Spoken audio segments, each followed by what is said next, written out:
Campaign 2020 is sponsored by Wisconsin Hospital Association, Quick Trip,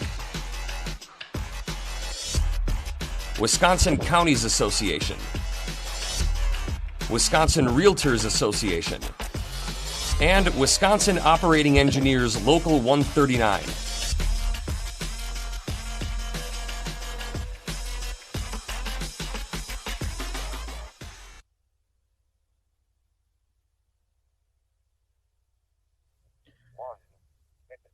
Chris Kapsner of Boyceville is a Democratic candidate in the 67th Assembly District. Chris, welcome back to WisconsinEye. Hey, great to be here. Thank you for having me, Steve. Well, you're an emergency room doctor. I see from your social media campaign posts that pandemic is a huge issue. So let's start with that. September 28th, the governor has a decision. Continue the statewide mask edict or let it lapse. What advice would you give the gov? Yeah, well, we have a pandemic that we haven't seen in 102 years. The good news is we're going to get through this. But if we would have embraced common sense from the very beginning of this, we'd be probably already done. The Republican Party has failed to lead both on a state level and a federal level. And we really don't have the tools that we need to get through this safely and efficiently. Such as testing. Testing still remains inadequate. We still have issues with PPE, and we're still struggling with contact tracing. So all these things that if we would have started from the very beginning, we've been in this 9 months, almost 200,000 people have died. And there's no end in sight. I heard one epidemiologist said we're in the second inning. If that doesn't depress you, I don't know what will. So because the Republicans have failed to lead and turned a mask into a political football, the governor is forced to mandate.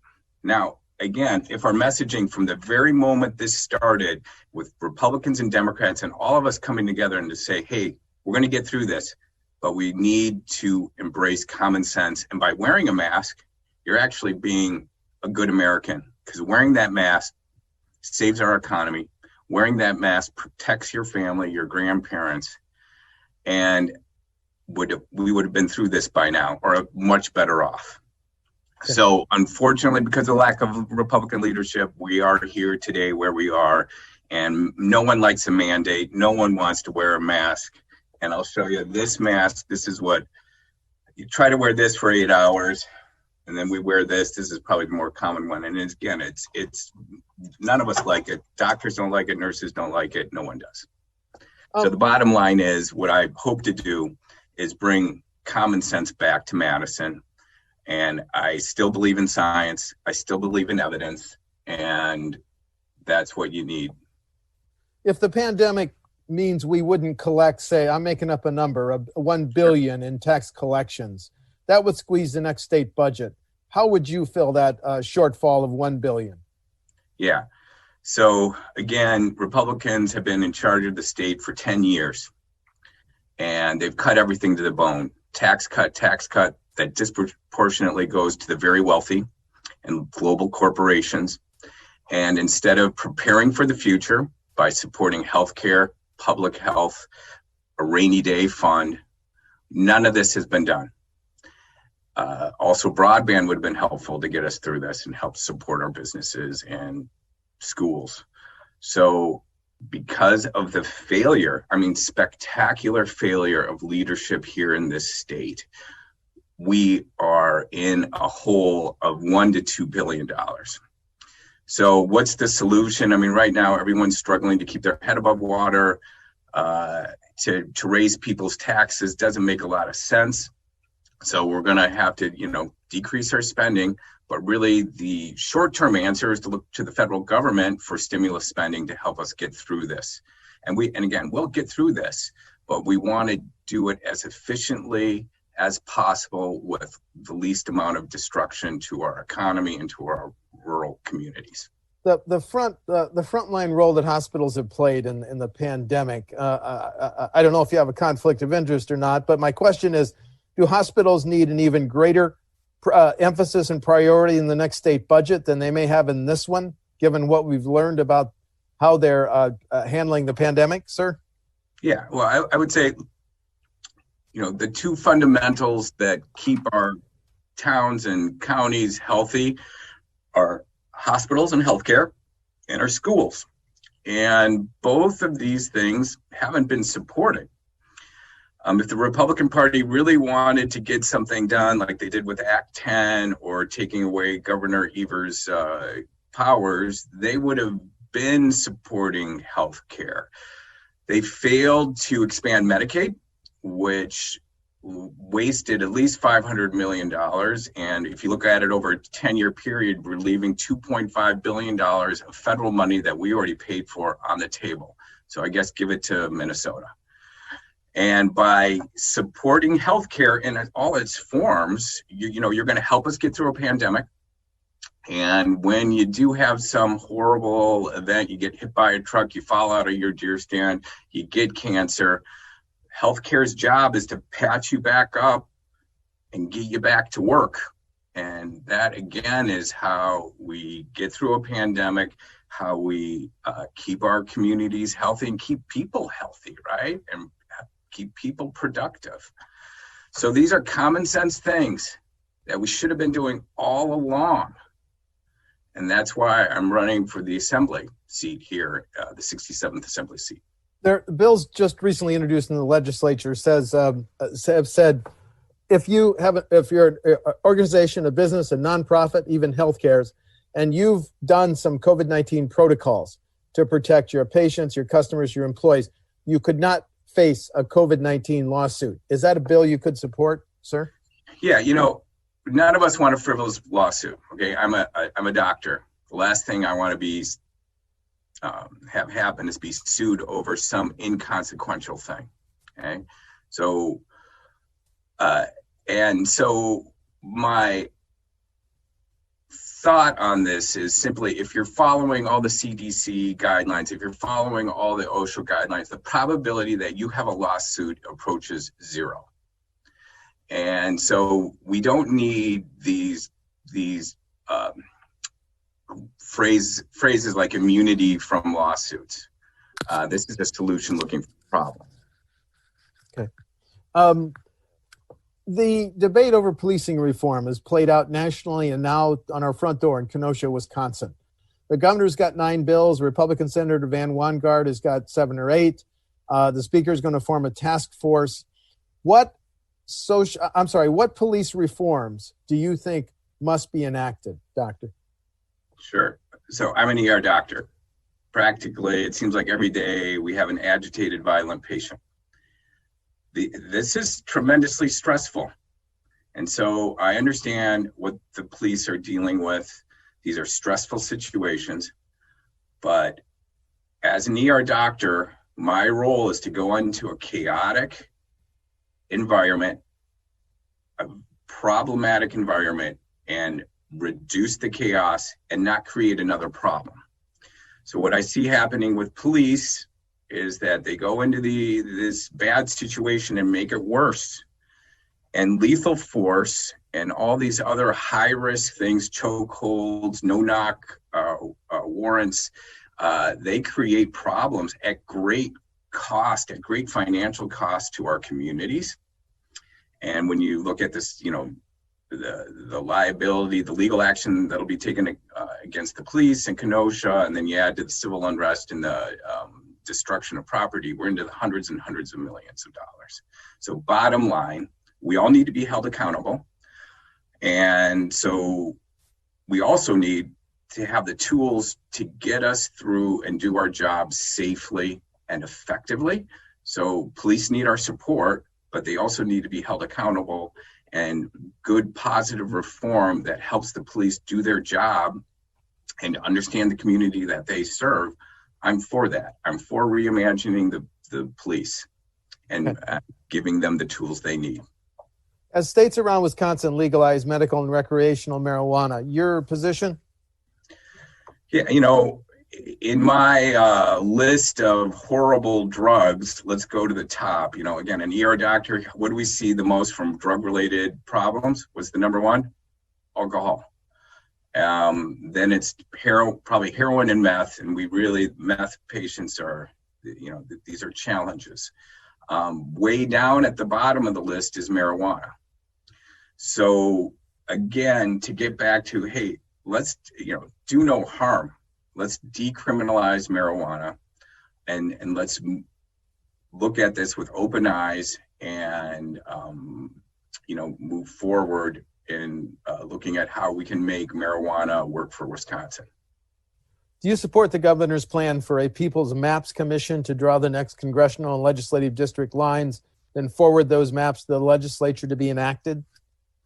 Yeah, I'm a big proponent of this, and this is probably one of the most important questions you're going to ask anyone. So remember that the Wisconsin Constitution allows the party in power to draw up their district maps, and for the most part, both parties have used that to give the party in charge more power. So at this point, the Republicans have very effectively gerrymandered the district so that they are almost guaranteed to be reelected. Now, why is this a problem? Well, we can't hold our elected officials accountable. And when I look at the debacle of Foxconn, where a contract that was so poorly written, it gave all the advantage to a Chinese company. We spent hundreds and hundreds of millions of dollars tearing people's houses down, putting roads in for jobs that haven't appeared. This was a boondoggle of spectacular proportion, and then anyone in the private sector would have been fired for this. Okay. Now throw into that our failure on Medicaid. We've wasted hundreds of millions of dollars on failure to expand Medicaid. The list goes on and on and on, and how the Republican Party in this state has wasted taxpayer money.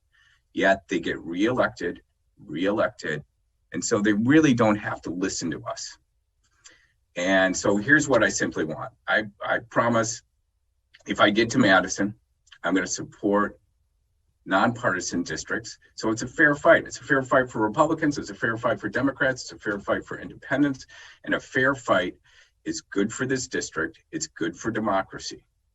And we need to be able to hold our elected officials accountable, which has not happened here in Wisconsin.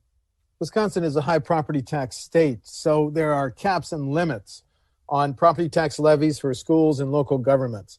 Should those caps and limits be continued? Here's another example of how the Republican Party, once upon a time, was the party that supported local control. Over the last 10 years, almost 200 times they voted to reduce local control. They voted against local control. So I'm a big proponent of giving people who have their finger on the pulse of their community the responsibility and the ability to do what they think is best. So when I'm elected, I don't work for Madison. I don't work for the Democratic Party. I'm going to be working for the county boards, township boards, school boards, and the people in the district. And so I will listen to them. And again, I want the county boards to have the power to do what they think is best for their people in their county. So if they wanted some alternative revenue options to reduce the reliance on the property tax, you could support that? Absolutely. Because guess what? If they do something that the citizens of Dunn County and Chippewa County don't like, they get voted out. See, they're not gerrymandered, okay? So we can hold them accountable. And I return to local control, we really got to embrace that. And these decisions shouldn't be made from Madison, and they certainly shouldn't be made from Washington, D.C. Okay. Last year, the governor recommended raising the gas tax to stabilize how we pay for highways and bridges. Could you vote to raise the gas tax, Doctor? Yeah, so over the last 10 years, we've watched our infrastructure here in Wisconsin crumble. So 40% of our roads are considered in bad condition. think there's over 1,000 bridges in Wisconsin that are structurally inadequate. And so we're going to pay for this one way or the other. The roads and bridges aren't going to repair themselves. The average Wisconsin driver pays roughly $600 on car repairs due to our bad roads. And we don't want to have another, catastrophe that happened in Minneapolis with the 35W bridge collapse. So the way I look at it, these are investments. And again, the Republican Party has been in control, in charge for 10 years. If they wanted to fix this problem, they could have easily done it. Instead, they turn their backs, kick the responsibility down the road, watch our infrastructure continue to deteriorate. So here's what I support. I like incremental change, but it needs to be sustainable. We got to look at this from multiple angles and come up with a sustainable solution that works for the most people. If a school district, local government plans a major public works project, should they have to give a preference to Wisconsin businesses? So what I'm really big on is reinvigorating our rural economy. And we need to do all we can to get good paying jobs in this part of the world. And this is one rational way of doing it. We're not only supporting local businesses, and we are supporting our local economy. So yes, I think jobs should stay here. We shouldn't be going to Canada or Mexico or Illinois. These should be homegrown jobs for homegrown projects. Last question. Differences Sure. between you and your opponent on November 3, please. Yeah, well, we're both nice guys. Let's start off with that, okay?